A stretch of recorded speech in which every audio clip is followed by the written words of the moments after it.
Aaron, being here at St. Vincent College in Latrobe, what has this experience been like for you?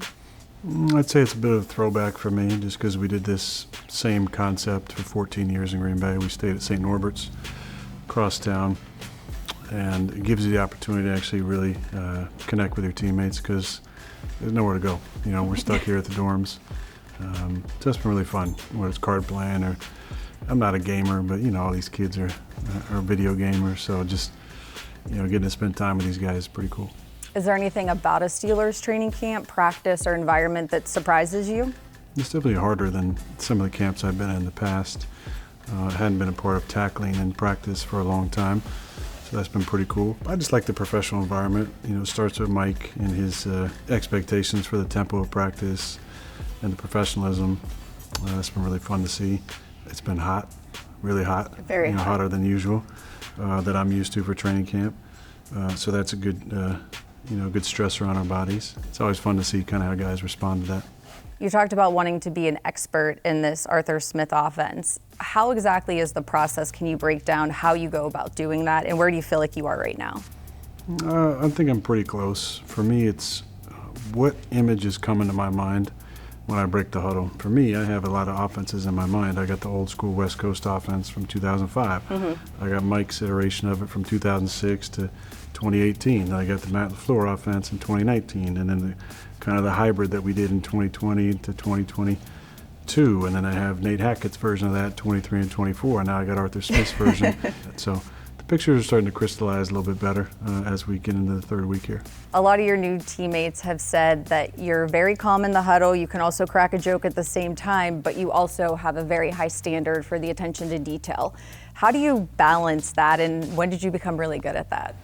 I think it's a learned trait for sure. It starts with a mastery of the system. Then you can know what everybody's doing every play.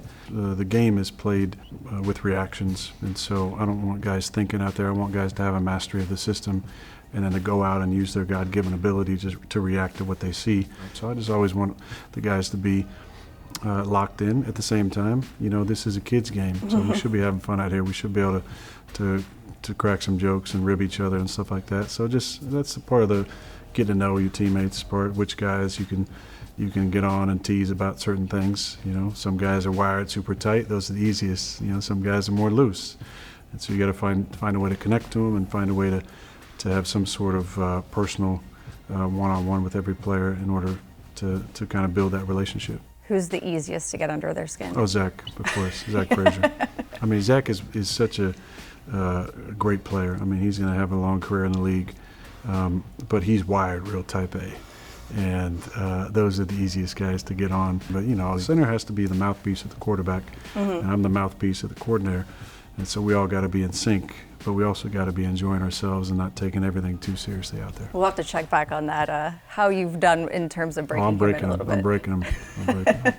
Coach Arth had said that you prefer a paper playbook in terms of a binder. Is that still the case? Is anybody else following suit? Are you getting any comments or questions about that? I'm from the analog days. Most of the younger players, I won't say kids again, but younger players, they grew up on iPads, so it's second nature. Yeah. And the iPads are great. You can write notes in there and everything, but I just always like having multiple ways to remember things. So I can see it on the board, that's one. I can see it on the paper in front of me, that's two, and then I write it, that's three. Just is kind of how I was raised in the game. You know, my notebook's always open. When Mike T's saying something in a meeting, I'm writing it down. You know, when Arthur's saying something, I'm writing it down. You know, and when Coach Arthur's saying something, you know, I'm writing that down. That's just how I was raised in the game. In terms of Darius Slay, he said when he was a young player, he started to gain confidence because of his interactions with you after the Green Bay Lions games. What do you remember about him then? What did you see in him? And what is it like being his teammate now? I mean, Darius has always been an elite player. He's always had elite ball skills and always a guy you really had to be aware of where he was at. And, you know, when you bring in veteran guys like this who are true professionals, you don't have to worry about the standard being set. And we've, you know, brought in guys on offense, brought in even more guys on defense. And when you have those veteran guys who know what it's like to play and play at a high level, they just set the standard for practice, set the standard for the meeting room, set the standard for the interactions, and makes my job as a, you know, a wannabe team leader, you know, that much easier.